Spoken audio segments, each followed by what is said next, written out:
இன்னைக்கு வந்து அவங்களுக்கு அந்த சர்க்கரை நோய் டயபெட்டிஸ் வர்றதுக்கு வாய்ப்பு இருக்கா? அது வருவதாக இருந்தால் காரணங்கள் என்னங்க? இந்த பேங்க்ரியாஸ்ன்ற மிஷின் வந்து ஆர்கன் வந்து இன்சுலின் சுரக்கும். அது இன்சுலின் சுரக்கிற சக்தி குறைவா இருக்கலாம். சரிங்க.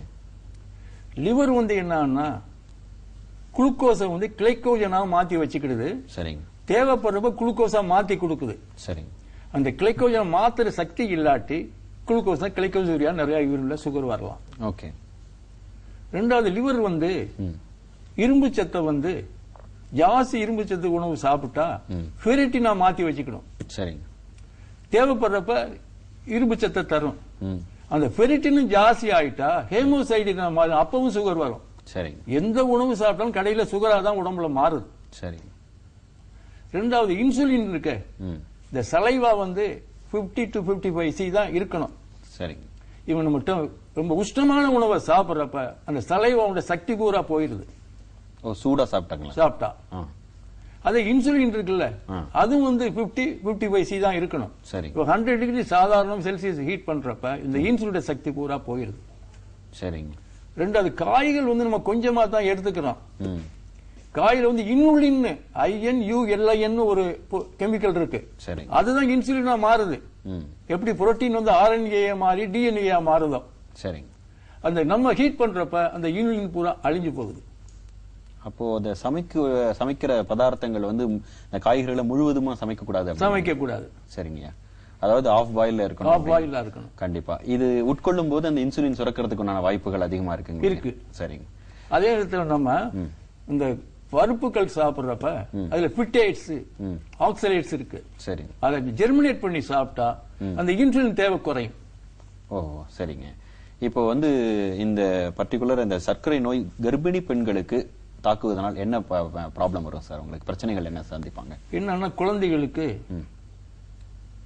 எல்லா சிஸ்டமும் பாதிக்கப்படலாம். பிறவியிலேயே சர்க்கரை நோய் வந்துடும். அந்த ஹெரிடிட்டரியா வந்துடும். அதாவது நம்ம அந்த ஃபார்மேஷன் ஆறப்ப என்ன தொந்தரவு அப்படியே அங்க இம்ப்ரிண்ட் விழுகும். சரிங்க.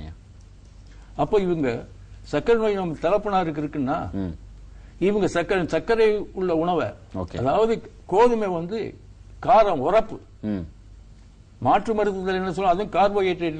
சரிங்க. நம்ம இட்லி சாப்பிட்ற வீட்டுல பொடி வச்சு எண்ணெய் ஊத்தி சாப்பிடுறோம். சரி. ஆனா கோதுமை ரொட்டி சாப்பிடுறப்ப சர்க்கரையும் நெய்யையும் தான் வச்சுக்கிடுவாங்க. மிளகா பொடியும் எண்ணெயும் வச்சுக்கிட மாட்டாங்க. ஓகே. அப்ப இந்த காம்பினேஷன் பெர்மியூட்டேஷன் வர்றப்ப அந்த சுகர் வராது. கண்டிப்பா. இது என்ன ஆசனங்கள் பண்ணலாம்? எனக்கு ஆசனங்கள் வந்து அதாவது மூச்சு பயிற்சி, அதாவது ஒரு மூக்குல இழுத்து விடுறது. ஓகே. அப்புறம் வந்து தொடையில கையை வச்சுக்கிறது. சரிங்க. நெஞ்சுக்கு மேல செய்யறப்ப அதாவது என்னன்னா 3 பாகம் stomach breathing, diaphragm breathing, chest breathing 3 breathing செஞ்சா சரிங்க கம்ப்ளீட்டா ஆகும். கண்டிப்பா. அதை நேயர்களுக்கு எப்படி செய்யணும்னு சொல்லி காமிங்க சார். அதாவது சர்க்கரை நோய், இதுல வந்து சர்க்கரை நோய் வர்றதுன்னா பேங்க்ரியாஸ் நல்லா வேலை பார்க்கணும், லிவர் நல்லா வேலை பார்க்கணும், கிட்னி நல்லா வேலை பார்க்கணும், அதுக்கு லங்ஸ் நல்லா வேலை பார்க்கணும். பிராணசக்தி இருந்தா தான் எல்லா மிஷினும் நல்லா வேலை பார்க்கும். அதுக்காக இந்த பிராணாயாமத்தில் இதுல 3 விதமா செய்யறோம். முதல்ல ஒவ்வொரு மூக்களையும் வலது மூக்கை மூடிக்கிட்டு இடது மூக்கிலே இழுத்து ஒரு 6 தடவை மூச்சு இழுத்து விடணும். Deep breathing, chest breathing. இழுக்கிறது கூட ஒரு மூக்கு வெளியே விடணும்.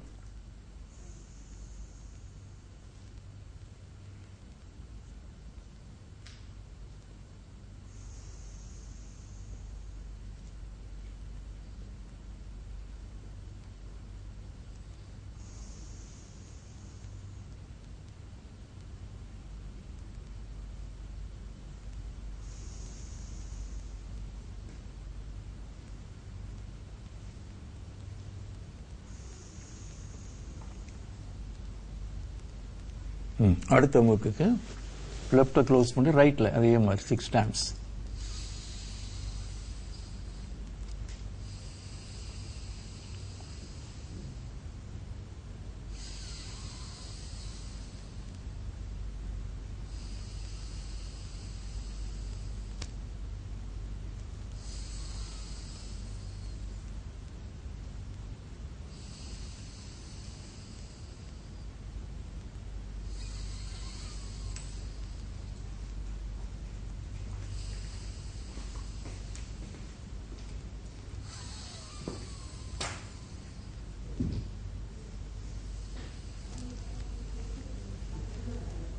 இப்போ அடுத்தது கை தொடையில வச்சு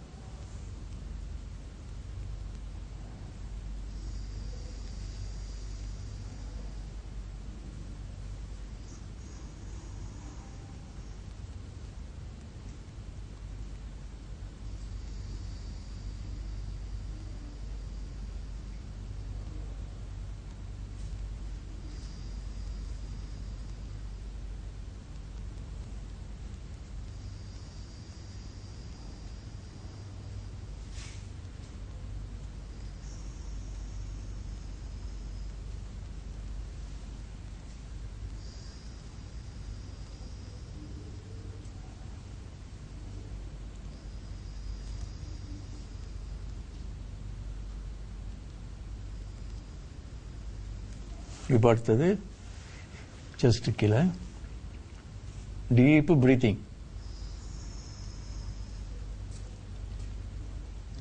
ஏன்னா மார்புல கொழுப்பு தான் நிறைய இருக்கும்.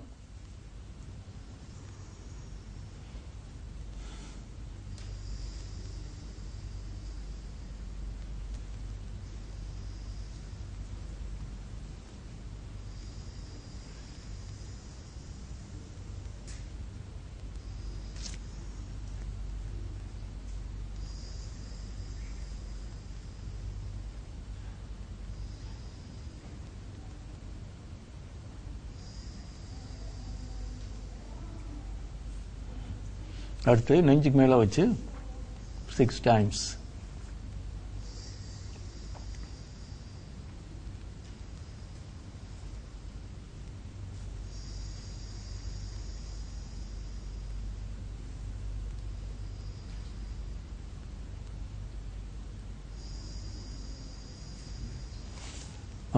போதும் கையெழுத்து.